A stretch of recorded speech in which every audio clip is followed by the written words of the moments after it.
সুপ্রিয় শিক্ষার্থীবৃন্দ, এতদিন আমরা time value of money, future value problem কিছু সলভ করেছি।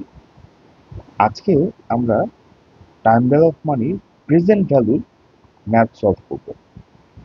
দেখো, এক্সাম্পল 5 দেওয়া আছে, at the 5 years from now, আজ থেকে 5 বছর পর মিস্টার সাদমান উইল গেট টাকা 1 লাখ।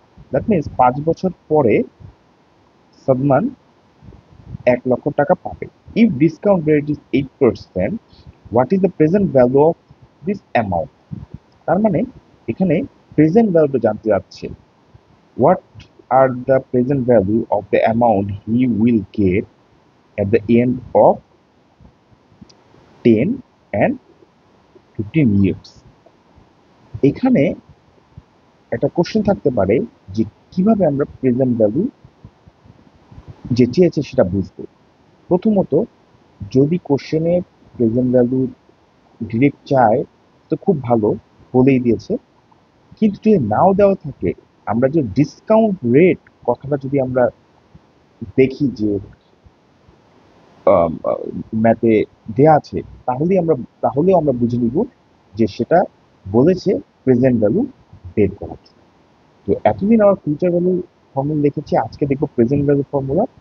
প্রেজেন্ট ভ্যালুর একবার সিম্পল ফর্মুলা হচ্ছে PV, that means present value, equal to FV, that means future value, divided by 1 plus R power N.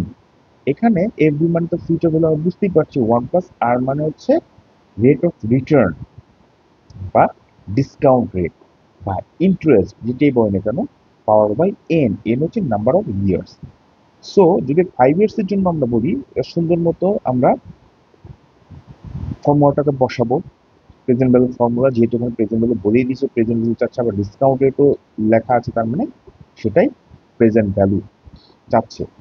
তো আমরা কি প্রেজেন্ট ভ্যালু যেহেতু বের করবো, সো এখানে ফিউচার ভ্যালু কত? সে বলছে 5 বছর পরে সে 1 লাখ টাকা পাবে। তাহলে ফিউচার ভ্যালু হচ্ছে 1 লাখ, ডিভাইডেড বাই 1 প্লাস আর হচ্ছে কি 8%, that means 0.08 to the power N. N হচ্ছে কি number of years, that means 5 years জন্য চেয়েছে। তো এটাকে যদি আমি ক্যালকুলেট করি, ক্যালকুলেট করার পর আমি টাকা পাচ্ছি 68,074 টাকা। অ্যাজ ওয়েল এস আবার জানতে চেয়েছে 10 বছর এবং 15 বছরের জন্য জানতে চেয়েছে। দ্যাট মিনস সবই এক থাকবে, শুধুমাত্র এনটা চেঞ্জ হবে। 10 বছরের জন্য এন এর ভ্যালু হবে 10, 15 ইয়ার্স এর জন্য এন এর ভ্যালু হবে 15, আর বাকি সব ডেটা সেম থাকবে। সো আমরা দেখতে পাচ্ছি যে 5 বছর পরে যে 1 লাখ টাকা পাবে, তার আজকের বর্তমান মূল্য কত? এত। 10 বছর পরে যদি সে 1 লাখ টাকা পেত, হ্যাঁ, তাহলে ওই 10 বছর পরে 1 লাখ টাকার আজকের ভ্যালু কত? এত। 15 বছর পরে যদি সে 1 লাখ টাকা পেত, তাহলে তার আজকের ভ্যালু কত? সেটা আমরা খুব ইজিলি এই প্রেজেন্ট ভ্যালু সিম্পল ফর্মুলা দ্বারা আমরা বের করতে পারি যে ফিউচারে যত টাকাই আমি পাবো না কেন, ওইটা আজকের ভ্যালুটা আমি ইজিলি জানতে পারি। তো পরবর্তী ক্লাসে আমরা প্রেজেন্ট ভ্যালু আরও কিছু ম্যাথ সলভ করব, তাহলে ব্যাপারটা তোমাদের কাছে অনেক ক্লিয়ার হয়ে যাবে।